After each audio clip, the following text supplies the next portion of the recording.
हरे कृष्ण कृष्ण कृष्ण हरे हरे, हरे राम राम राम हरे हरे। ओम नमो भगवते वासुदेवाय नमः। आप सबका अपने चैनल पुण्य धर्म में स्वागत है। भगवान लक्ष्मी नारायण की कृपा और आशीर्वाद आप सभी के ऊपर सदैव बने रहे। आज आप सब पुरुषोत्तम मास कथा का छठा अध्याय सुनेंगे। आप सभी भक्तों का आज की कथा में हार्दिक स्वागत है। आज आप सुनिए अधिक मास अर्थात श्री कृष्ण द्वारा अधिक मास को अपना पुरुषोत्तम स्वरूप प्रदान करने का दिव्य वर्णन। आप लोगों ने जो प्रश्न किया है वही प्रश्न ऋषि नारद जी ने भगवान नारायण से किया था। तब श्री नारायण बोले, वत्स, जो बात मैं तुमसे कह रहा हूँ वही तुम संसार के लोगों से कहना। नारद जी बोले, हे बद्रीपति, जब भगवान विष्णु ने अधिक मास के अपार दुख का वर्णन करके मौन धारण कर लिया, तब भगवान श्री कृष्ण ने क्या कहा, कृपा करके वह बताइए। श्री नारायण बोले, वत्स नारद, तब लोकनाथ भगवान श्री कृष्ण ने विष्णु जी से कहा, यह अत्यंत गुप्त रहस्य है। इसे केवल उसी व्यक्ति को बताना चाहिए जो श्रेष्ठ भक्त, जिज्ञासु, सज्जन, सेवा भाव वाला और कपट रहित हो। यह गुप्त वचन कीर्ति देने वाला, पुण्य प्रदान करने वाला, यश और श्रेष्ठ पुत्र देने वाला है। यह राजा और राज दरबार को भी वश में करने वाला तथा दरिद्रता का नाश करने वाला है। इसलिए इसका श्रद्धा और भक्ति सहित श्रवण करना चाहिए।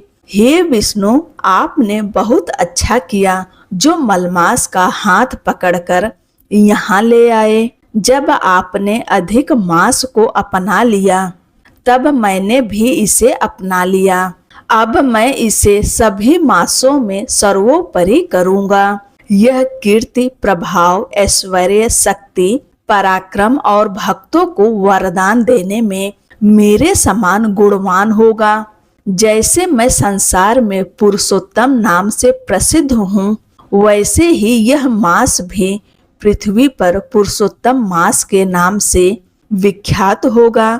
जो गुण मैंने इसे दिए हैं वे सब मुझ में ही स्थित है। मेरा पुरुषोत्तम नाम लोक और वेदों में प्रसिद्ध है। इसलिए आज मैंने अपनी प्रसन्नता से वे सभी गुण इसे प्रदान किए हैं। हे जनार्दन, अब मैं इसका स्वामी हूँ। पुरुषोत्तम नाम प्राप्त होने से यह मास संसार में सबसे पवित्र हो जाएगा और सब मासों का स्वामी कहलाएगा।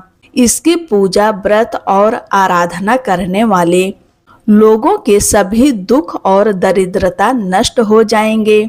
12 महीने पुण्यदायक हैं, परंतु मैंने इस मास को विशेष बना दिया है। जैसे मैं प्राणियों को मोक्ष प्रदान करता हूँ, वैसे ही मैंने इसे भी मोक्ष देने वाला बना दिया है। जो कोई निष्काम भाव से अथवा सकाम भाव से भी इस पुरुषोत्तम मास की पूजा करेगा, उसके सभी पाप भस्म हो जाएंगे और वह अंत में मेरे गोलोक धाम को प्राप्त करेगा। इसमें तनिक भी संशय नहीं है। जिस परम पद की प्राप्ति के लिए बड़े बड़े भाग्यशाली यति, ब्रह्मचारी और महात्मा कठोर तपस्या करते हैं, निराहार रहकर व्रत करते हैं, फल पत्र का आहार करते हैं, शीत उष्ण और धूप को सहन करते हैं, वे भी मेरे परम पद को सहजता से प्राप्त नहीं कर पाते। किंतु पुरुषोत्तम मास का श्रद्धा पूर्वक पालन करने वाले भक्त केवल एक मास की आराधना से ही बिना कठिन तप के मेरे गोलोक धाम को प्राप्त कर लेते हैं। धर्म, अर्थ, काम और मोक्ष, इन चारों पुरुषार्थों को देने वाला यह पुरुषोत्तम मास अवश्य ही पालन करने योग्य है। जैसे उपजाऊ भूमि में बोया गया बीज अनेक गुना फल देता है, वैसे ही पुरुषोत्तम मास में किया गया पुण्य करोड़ों गुना बढ़ जाता है। कुछ लोग यज्ञ और चातुर्मास आदि व्रत करके स्वर्ग प्राप्त करते हैं और पुण्य समाप्त होने पर पुनः पृथ्वी पर लौट आते हैं, किंतु जो व्यक्ति पुरुषोत्तम मास का आदर पूर्वक सेवन करता है वह अपने कुल का उद्धार करके अंत में मुझे प्राप्त करता है। जो मुझे प्राप्त हो जाता है वह जन्म, मृत्यु, रोग, शोक और वृद्धावस्था से रहित हो जाता है, जहाँ जाकर फिर लौटना नहीं पड़ता। वही मेरा गोलोक धाम है, ऐसे वेद और उपनिषदों का सत्य वचन है। इस मास का स्वामी मैं स्वयं हूँ। मैंने ही इसे प्रतिष्ठित किया है और अपना पुरुषोत्तम नाम भी इसे प्रदान किया है। इसलिए इसके भक्तों की चिंता अब दिन रात मुझे रहेगी। उनके सभी मनोरथों को पूर्ण करना मेरा ही कार्य होगा। मेरे भक्तों का अपराध कभी नहीं गिना जाएगा। वास्तव में मुझे अपनी आराधना से अधिक अपने भक्तों की सेवा प्रिय है।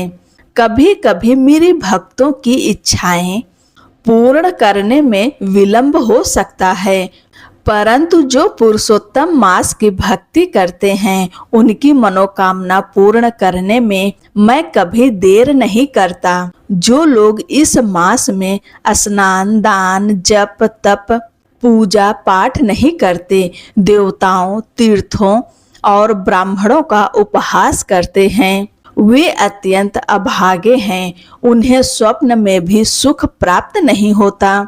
जैसे खरगोश के सींग कहीं नहीं मिलते, वैसे ही लोगों को सुख नहीं मिलता। जो मूर्ख मेरे प्रिय पुरुषोत्तम मास का तिरस्कार करते हैं और धर्म का आचरण नहीं करते, वे कुंभी पाक नरक में गिरते हैं। जब तक पृथ्वी पर जीवित रहते हैं तब तक अनेक कष्ट भोगते हैं और पुत्र, पत्नी तथा परिवार से क्लेश पाते हैं। जो सुहागिन स्त्रियां पुत्र, सुख और अखंड सौभाग्य की कामना से पुरुषोत्तम मास में स्नान, दान, पूजा और पाठ करती हैं, उन्हें मैं सौभाग्य, संपत्ति, विविध सुख और उत्तम संतान प्रदान करता हूँ। और जो स्त्रियां इस मास को व्यर्थ गंवा देती हैं, उनसे मैं अप्रसन्न हो जाता हूँ। इसलिए इस मास में सभी को श्रद्धा और भक्ति के साथ स्नान, पूजा, जप और दान अवश्य करना चाहिए। जो पुरुषोत्तम मास में श्रद्धा भक्ति से मेरी पूजा करेगा वह धन, पुत्र और अनेक प्रकार के सुख प्राप्त करके अंत में मेरे गोलोक धाम में निवास करेगा। मेरी आज्ञा से सभी मनुष्य अधिक मास की पूजा करेंगे, क्योंकि मैंने इसे सभी मासों में श्रेष्ठ बना दिया है। हे रमापति, अब तुम अधिक मास की चिंता छोड़कर इसे बैकुंठ ले जाओ। श्री नारायण बोले। इस प्रकार भगवान श्री कृष्ण के मधुर वचन सुनकर विष्णु जी अत्यंत आनंदित हुए। फिर मलमास को साथ लेकर नवीन मेघ के समान श्याम कांति वाले श्री श्याम सुंदर को प्रणाम करके गरुड़ पर आरूढ़ हुए और शीघ्र ही वैकुंठ धाम को चले गए। अगले अध्याय में आप सुनेंगे श्री कृष्ण द्वारा युधिष्ठिर आदि को द्रौपदी के पूर्व जन्म का वर्णन। इसी के साथ अब सुनिए श्रीमद् भगवत गीता का यह पावन अध्याय।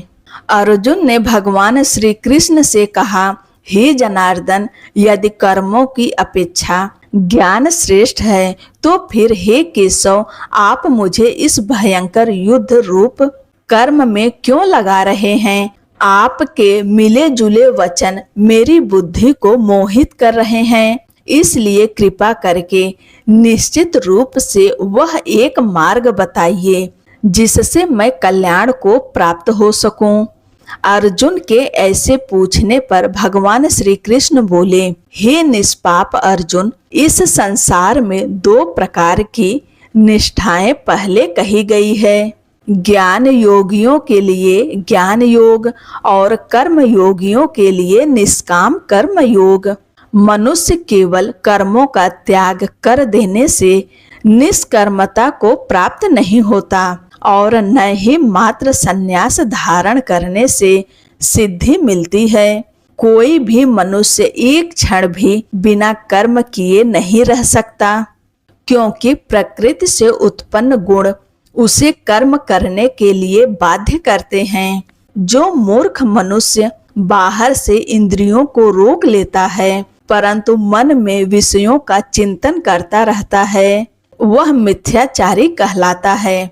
किंतु जो पुरुष मन और इंद्रियों को वश में करके निष्काम भाव से कर्म करता है वही श्रेष्ठ है। इसलिए हे अर्जुन, तू अपने स्वधर्म रूप कर्म का पालन कर, क्योंकि कर्म न करने की अपेक्षा कर्म करना श्रेष्ठ है। बिना कर्म किए शरीर का निर्वाह भी संभव नहीं है। यथार्थ किए गए कर्म बंधन नहीं देते, परंतु स्वार्थ के लिए किए गए कर्म मनुष्य को बांध देते हैं। इसलिए आसक्ति रहित होकर परमात्मा के निमित्त कर्म कर। ओम नमो भगवते वासुदेवाय नमः। श्रीमद् भगवत गीता का यह अध्याय समाप्त हुआ। जो मनुष्य इस अध्याय को पढ़ता है, सुनता है और उसका अभ्यास करता है, वह भगवान श्री विष्णु के परम धाम को प्राप्त होता है। यह थी आज की अधिक मास महात्म की कथा। आशा करती हूँ कि आपको आज की यह कथा अवश्य पसंद आई होगी। कथा पसंद आई हो दोस्तों तो चैनल को लाइक शेयर करें, सब्सक्राइब अवश्य करें। भगवान श्री कृष्ण की कृपा आप सभी के ऊपर सदैव बनी रहे। आप सभी का दिन शुभ और मंगलमय हो। अगली कथा अगले के वीडियो में सुनाएंगे। तब तक के लिए जय श्री कृष्णा, राधे राधे। कमेंट बॉक्स में ओम नमो भगवते वासुदेवाय अवश्य लिखें।